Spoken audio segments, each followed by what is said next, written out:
Guys welcome to the new video. और आज इस वीडियो में हम बात करने वाले हैं mechanical organism designed only for killing यानी कि मोडॉक के बारे में। और क्या वो यहाँ पे क्वांटमेनिया मूवी में कैंग को बिट्रे करने वाला है या फिर वो पूरी तरीके से इस मूवी में एक सेकेंडरी सपोर्टिंग कास्ट या फिर विलन का एक हेंचमैन बन के रह जाएगा और वेस्ट हो जाएगा। चलो इस वीडियो में सारी की सारी चीजों के बारे में बात करते हैं। और अभी तक अगर आपने इस वीडियो को लाइक नहीं किया तो यार लाइक कर दो और चैनल को सब्सक्राइब कर दो। इतने सारे क्रीन चैनल्स को सब्सक्राइब सारे आजकल मिल रहे हैं यार, रोड टू 100 के कर लो भाई। देखो मुझे पता है कि मेरी ऑडियंस बहुत ज्यादा स्मार्ट है और किस तरीके से यहाँ पे डैरन स्कॉट का कैरेक्टर येलो जैकेट में श्रिंक होने के बाद, सबएटॉमिक होने के बाद किस तरीके से क्वांटम रियलम में उसने लैंड किया और किस तरीके से यहाँ पे कैंग ने उसके ऊपर एक्सपेरिमेंट्स करके उसे एक भद्दा बड़ा सा सर दे दिया। मोडॉक हमें क्वांटमेनिया के ट्रेलर में एक तो यार देखो ब्लास्टर्स थ्रो करते हुए नजर आया, पूरा वो अपना सूट वूट पहन के अपने फेस को कवर करके लग रहा था। और यहाँ पे एंटमैन की डॉटर कैसी को किस तरीके से उसने यहाँ पे हॉस्टेज बना के रख रहा है, यानी कि गन पॉइंट के तौर पे वो कैंग के अंडर अभी काम कर रहे हैं। लेकिन क्या उसका एक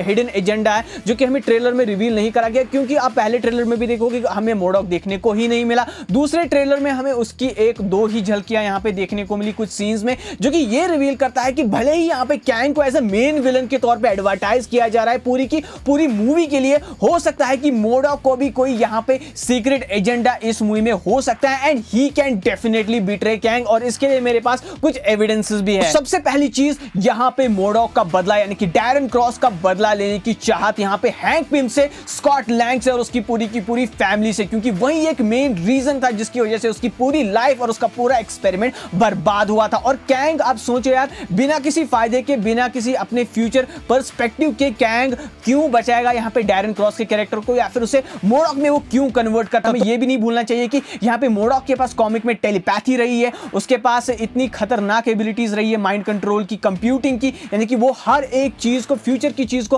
पहले से कंप्यूट करके उसकी पॉसिबिलिटीज को प्रेडिक्ट कर सकता है, just like the 14 million possibilities that doctor strange saw in infinity war. यानी स्कॉट को यहाँ पे क्वांटम रियलम में या फिर उनकी बेटी को क्वांटम रियलम में सक इन करने का अगर शायद से पॉसिबल आइडिया मोडॉक का हुआ ना, तो मैं बिल्कुल भी सरप्राइज नहीं हुआ हूंगा, because he knows each and everything about PIM particles, PIM technology. और इससे बेटर क्या वे हो सकता है कि यहाँ पे रिवील करा जाए कि जो एक्चुअली में मेन फिडल प्ले कर रहा है वो मोडॉक कर रहा है, और एक्चुअली में जो भी हेवी हिटिंग या फिर जो है मसल फाइटिंग या फिर वॉरियर की चीजें कर रहे हैं वो कैंग कर रहा है। कैंग और मोडॉक का एसोसिएशन जो है म्यूचुअल है, लेकिन ये म्यूचुअल जो एसोसिएशन है एक टाइम पे मुझे लगता है कि खत्म हो जाएगा। अब मैं ऐसा क्यों कह रहा हूं, क्योंकि यहाँ पे दोनों ही विलन्स जो है अपनी अपनी सेपरेट जर्नीज में इस मूवी के खत्म होने के बाद चले जाएंगे। सबसे पहले क्रोनोपोलिस सिटी से अगर यहाँ पे कैंग बाहर निकल जाते हैं तो मोडॉक तो वहां पे फंसे हुए रहेंगे नहीं, और कहीं ना कहीं मोडॉक का कैरेक्टर इतना ज्यादा इरिटेटेबल है, उसको किसी से ऑर्डर्स लेना या फिर उसको कोई अगर छोटी से छोटी बात भी इरिटेट कर देना तो यहाँ पे वो उसे कोई भी कसर बर्बाद करने में नहीं छोड़ सकता। और यही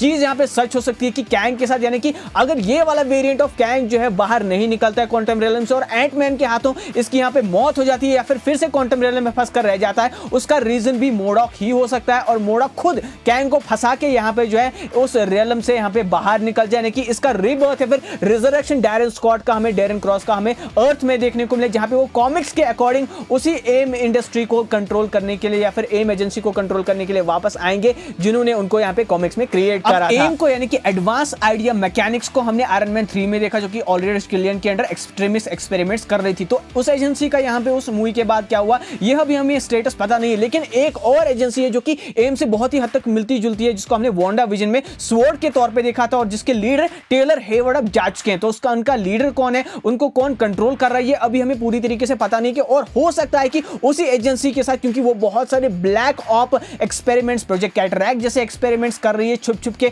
बहुत सारे एलियन ऑब्जेक्ट्स पे, तो कहीं ना कहीं उसके साथ अगर इन्वॉल्व होते हैं तो मोडॉक तो सबसे बड़ी बात हो सकती है। और सबसे मेन पॉइंट यहाँ पे ये कि उनका एंड गोल यहाँ पे एमसीयू में किस तरीके से प्लान किया जाता है, क्या एमसीयू में उनको फ्यूचर विलन के तौर पे भी एमसीयू देख रही है, अभी बहुत इंपॉर्टेंट रहेगा कि किस तरीके से मोडॉक हमें क्वांटमेनिया मूवी में देखने को मिलेंगे। लेकिन अब जो एक नोटिस करने वाली बात मेरे माइंड में ये आई कि एंटमैन 1 में जब यहाँ पे येलो जैकेट का कैरेक्टर सबएटॉमिक हुआ था, तब यहाँ पे जेनेट वैन डाइन भी जो है वॉस भी क्वांटम रियलम में थी और क्वांटम रियलम में कहां क्रोनोपोलिस सिटी में थी, जिसका यहां पे प्रॉब्ली रेवोल्यूशन हमें मूवी में जरूर से देखने को मिलेगा। लेकिन क्या मोडॉक जब यहां पे उसके ऊपर एक्सपेरिमेंट्स हुए, उस एक्सपेरिमेंट का पार्ट क्या जैनेट वैन डाइन भी थी? क्या उनका कुछ पार्ट यहां पे था मोडॉक को क्रिएट करने में? और क्या मोडॉक को कुछ माइंड ट्रांसफॉर्मेशन उनकी बॉडी या फिर फिजिकल चेंज के बाद हुआ है? क्या वो यहां पे जैनेट वैन डाइन की साइड पे या फिर जो है एंट मैन की साइड पे होंगे? वेल ये तो एक बहुत ही इंटरेस्टिंग बात होगा, क्योंकि जिस इंसान ने उन्हें यहां पे सब एटॉमिक किया था, जिसकी वजह से उनकी ये फिजिकल हालत हुई है, क्या वो उसको इतनी जल्दी माफ करेंगे या फिर दोनों ही साइड को वो अल्टीमेट बिट्रेयल करके यहां पे अर्थ पे एस्केप करेंगे?